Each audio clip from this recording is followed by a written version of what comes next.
नमस्कार मंडळी, मी सुधीर कुळे SK सुधीर कुळे चॅनलवरती पुन्हा एकदा तुमचं स्वागत करतो एका नवीन व्हिडिओमध्ये। आज कसा पावसाने थोडी उसंत दिली आहे आणि उसंत दिली आहे त्याच्यामुळे आम्ही आज कलमं लावायचं ठरवलं। तर कलमं आणून झालेली आहेत, तर ती कलमं आता घेऊन जातो आम्ही म्हणजे लावायचं तिथे वाडा बांधायचं त्याला।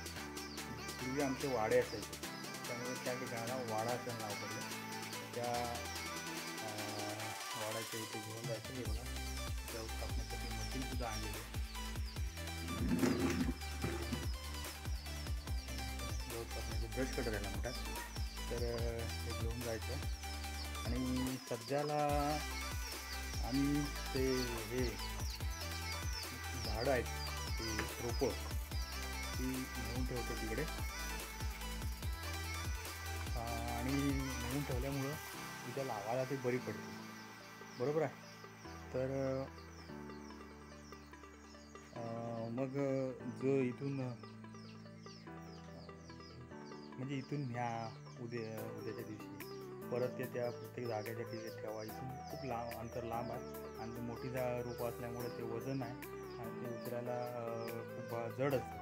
तर त्याच्यामुळं ते काम वाचवण्यासाठी उद्याचं काम फटाफट होण्यासाठी आज आम्ही ते कलमं घेऊन जातो तिथे। तर कोण नाही आज, आम्ही आज दोघंच फक्त ते रोपं त्या ठिकाणी वाड्याजवळ नेऊन ठेवतो। गवत खूप आहे, तिथे जाण्यासारखं नाही आहे। 15 दिवसापूर्वी 14-15 दिवसापूर्वी आमचे पर्या काका, अंकुश काका आणि पर्याच दादा एक 4-5 जण तिकडे गेले होते त्या बाजूला। तिकडे तो मागे म्हणाला होता साप दिसला होता मला गेल्या वर्षी, तो साप त्यांना दिसला आणि त्यांनी मारलेला आहे, मोठा होता आणि ते पायाजवळच होता। नशीब त्यांची काठी होती, कारण तो सोनेरी कलरचा असं म्हणतात की तो खूप असा जाड होता आणि लांब होता। तो मला वाटतं ते हेच असणार, काय त्याला काठी म्हणतात आमच्याकडे, नागाचा प्रकार होता बहुतेक।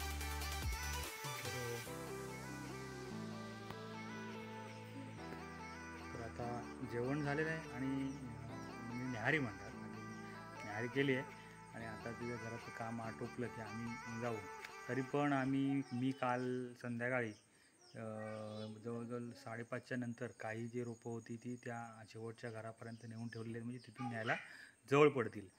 तर असं कामाचं अरेंजमेंट केलेली आहे थोडक्यात। तर बघूया आता कितपत पाऊस साथ देतो आणि किती काम होते ते बघूया। गवत पहिलेच ते रस्ता करावा लागेल आणि खूप भीती वाटते, एवढं मोठं गवत असल्यामुळे ते पाय टाकायला भीती वाटते। जाऊन फक्त मी नजर पूर्ण गेलो नव्हतो, थोडंसं पर्यंत जावं तेवढं गेलो आहे आणि बघून आलो काय अवस्था आहे ते। पाऊस गवत खूप आहे त्याच्यामुळे इकडे जायला थोडंसं म्हणजे मनामध्ये धाकधुकीच असते। तर ठीक आहे, आता आम्ही निघतो आहे, बघूया। व्हिडिओ पाहत राहा आणि त्याचं वातावरण दाखवू तुम्हाला कसं आहे ते। नमस्कार मंडळी, मी SK सुधीर कुळे चॅनलवरती पुन्हा एकदा तुमचं स्वागत करतो एका नवीन व्हिडिओमध्ये। आणि आज आम्ही कलमं लावायला जातो आहे मित्रांनो। आज सगळी कामं आटोपली आहेत, पप्पा त्याच्यात पण आहे बघा, खूप टाईम नाही, खेळला गेला आहे, आम्ही दोघेजणच आहोत। तर जाऊया। तर 50च्या वरती कलमं आहेत, बघू किती लावून होतं ती जाऊया ना। पर्यंत मशीन आहे बघा, सगळ्यांनी घेतली आहे आणि आम्ही हे सगळे स्टेप वगैरे घेऊन चाललो आहे। ठीक आहे, जाऊया।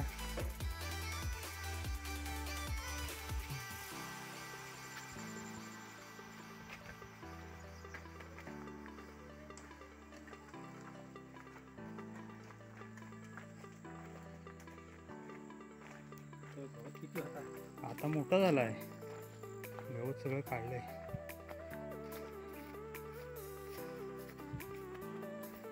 तेव्हा मंडळी त्या जुन्या पायवाटा सुद्धा राहिलेल्या नाही आहेत, गवत बघा किती उगवले। तिथून आम्ही हे गवत काढलंय बघा, दिसतंय का? पावसातून जाम भीती वाटते पाऊल टाकायला। थोडं पायाखाली साफ केलं आणि व्यवस्थित हे बघा।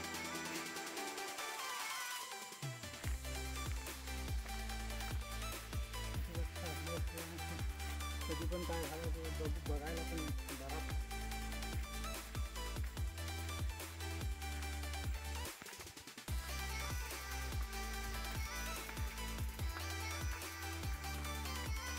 हे बघा, ही मंडळी कलमं आम्ही आणून ठेवलेली आहेत इथपर्यंत.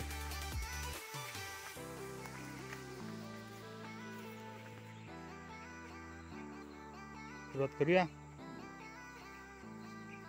वजन काय बघा, त्या पायवाट हा रस्ता करून हा इकडे आम्ही दोघांनी ही सगळी कलमं आणलेली आहेत. जवळजवळ 70 कलमं आहेत.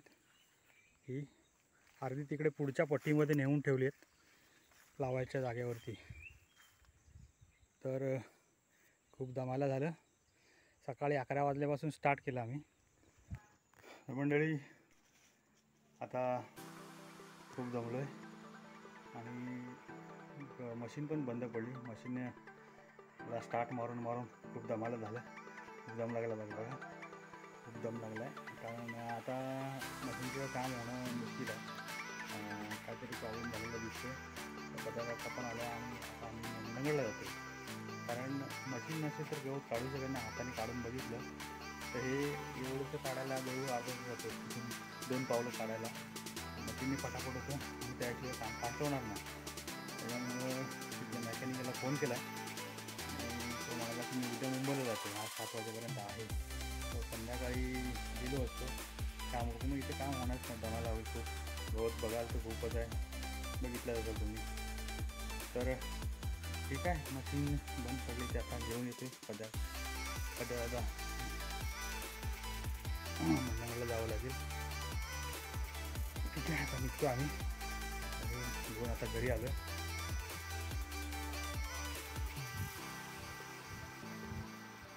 खूप जड आहे मशीन.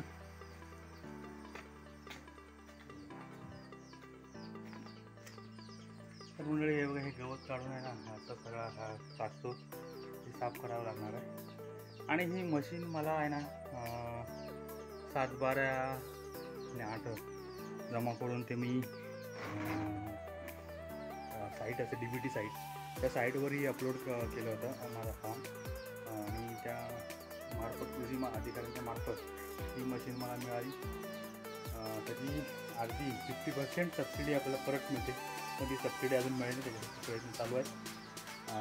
आणि तुम्हाला पण गरज असेल शेतकऱ्यांना तरी मशीन घेऊ शकता. ही मशीन मी 2 वर्ष अप्लाय केलं होतं.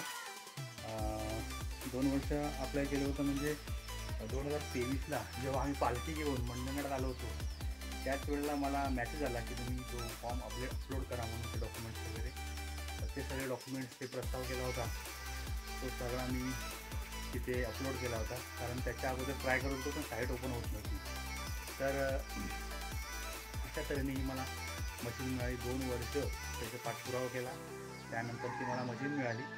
आता सबसिडीसाठी पण ट्राय करतो आहे. म्हणजे कसं, त्या साईट ज्या वेळेला ओपन होते ना त्यावेळेला आपल्याला माहीत पडत नाही आणि ते ऑनलाईन तिथे करावं लागतं. मोबाईलवरनं खूप वेळ लागतो. तर आता निघतो आम्ही मंडणगडला. बघूया किती खर्च येतो किंवा काय. वर्ष नाही झालेलं अजून, म्हणजे फ्रीमध्ये करून द्यायला पाहिजे. तरी पण बघूया आपण